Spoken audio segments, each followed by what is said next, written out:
As batalhas não são ganhas pelos números, são ganhas pelas estratégias, pelo engenho, pela inteligência, pelo engano. Nem mesmo a experiência e habilidade dos soldados precisam necessariamente determinar o curso de uma batalha.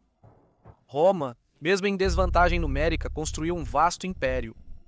Descubra as estratégias ancestrais aqui e agora.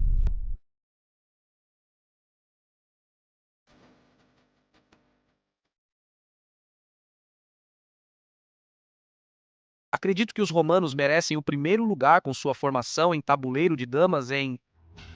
Não vou me estender muito nesta tática porque já dediquei 2 vídeos a ela. Um para ver as vantagens desta estratégia contra a falange, que é a formação que eles usavam anteriormente. E o link para o vídeo está na parte superior da tela. No outro vídeo, analisamos como os romanos poderiam aliviar a frente usando a distribuição de damas ou eixo triplo. O link também está disponível no topo deste vídeo. Portanto, vou passar para a próxima tática, a formação em oblíquo, também conhecida como flanco oblíquo ou flanco declinado, cujo nome já nos dá uma ideia de onde toda a ação vai acontecer. Esta tática consiste em concentrar tropas em um dos flancos do exército, enfraquecendo, obviamente, o resto da frente. O que acontece? Pois a parte do exército enfraquecido tentará evitar o combate, mantendo o inimigo ocupado, mas sem pressionar nem avançar. Enquanto isso, o flanco que foi reforçado estará avançando firmemente, aproveitando sua superioridade numérica. No final, o que temos é que o flanco inimigo é incapaz de conter toda a massa de infantaria que se aproxima. Então o flanco inimigo acabará quebrando as fileiras, ou sendo destruído. E com o flanco inimigo fugindo, o flanco aliado começa uma manobra envolvente sobre o resto do exército inimigo, atacando-o pelo flanco e pela retaguarda.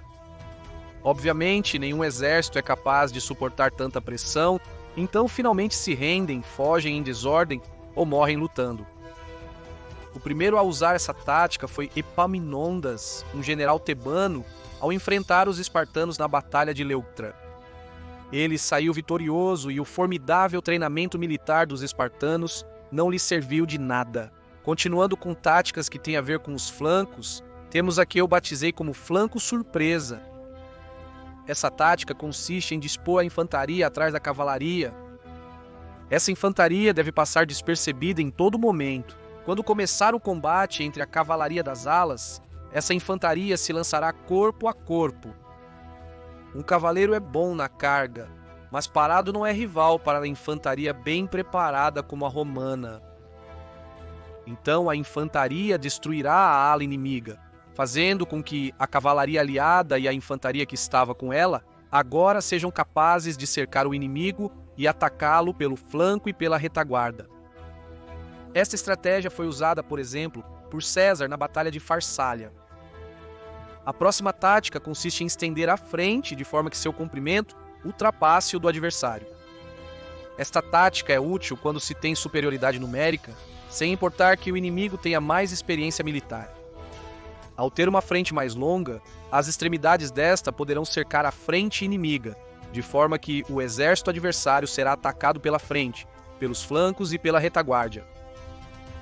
Para evitar este tipo de truques, os exércitos que tinham inferioridade numérica tentavam se posicionar com pelo menos um dos flancos cobertos por algum elemento natural, como um rio, um lago ou uma montanha. Um exemplo disso temos na famosíssima Batalha das Termópilas, onde os espartanos se posicionaram em uma frente estreita para impedir que os persas os cercassem. E falando de espartanos, vamos falar agora de uma tática em que é muito importante onde colocar as tropas de elite. É conhecido como centro reforçado e consiste em colocar as tropas de elite no centro do exército. Essas tropas enfrentarão as inimigas, que provavelmente terão uma habilidade menor no combate corpo a corpo, então cederão terreno pouco a pouco para as tropas de elite até serem totalmente destruídas. Então as unidades de elite conseguirão tomar o centro do exército inimigo, dividindo a frente em duas, o que desmoraliza enormemente os soldados. Mas além de desmoralizar, as tropas de elite agora podem atacar as unidades inimigas pela retaguarda. Embora seja importante destacar que essa tática pode ser rejeitada se o inimigo tiver tropas de reserva para preencher o vazio gerado pelas unidades de elite. Agora vamos ver uma tática que foi usada em uma das batalhas mais famosas da história, que é a mesma que uma das maiores derrotas que Roma sofreu em toda a sua história. Estou falando da formação em U. Nesta formação, as unidades de elite são colocadas nos flancos, enquanto o restante das unidades formam uma frente que não está planejada para combater. Quando ocorre o choque, o centro começa a recuar lentamente. Mas não recua em linha, ao invés disso, forma-se uma meia-lua, ou um U, daí o seu nome. O que está fazendo é uma espécie de bolsa na qual vai amontoar todas as unidades inimigas. Os flancos vencerão os flancos inimigos, pois é onde estão as unidades de elite. Então, essas unidades que ficaram livres podem atacar o exército inimigo pela retaguarda. Você se lembra onde essa tática foi usada? Se você sabe, deixe nos comentários para ver se acertou. Bem, já que estou te mostrando as diferentes táticas usadas na antiguidade, você poderia dar um like e se inscrever no canal para ajudar a derrotar o algoritmo do YouTube. Vamos continuar agora com uma tática anti-cavalaria. Esta consiste em formar todo o exército em um grande círculo ou quadrado, de forma que a cavalaria inimiga nunca possa atacar a infantaria pelas costas.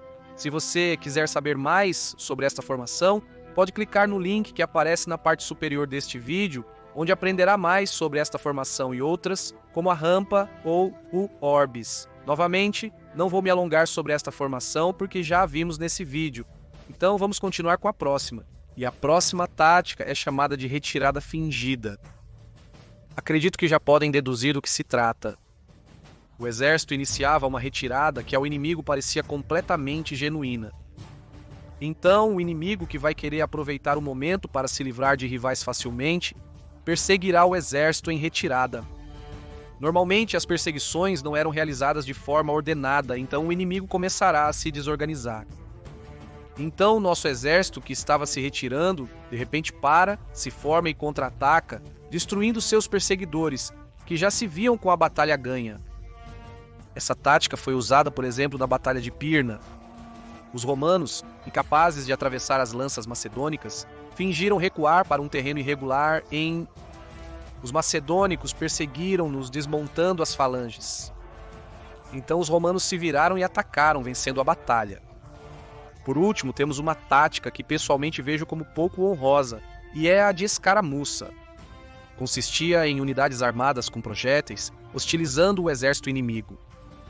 Quando este se aproximava para iniciar o combate corpo a corpo, as unidades, mais leves por serem de projéteis, se afastavam correndo e a uma distância prudente paravam e voltavam a disparar.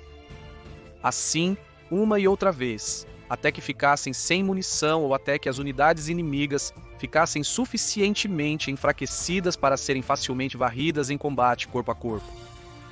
Esta tática foi usada na Batalha de Carras, onde os legionários de Craso foram alvejados por flechas.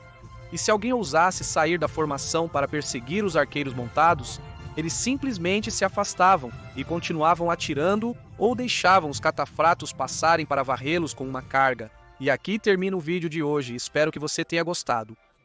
Se for assim, você já sabe, dê um like e se inscreva para não perder novos vídeos.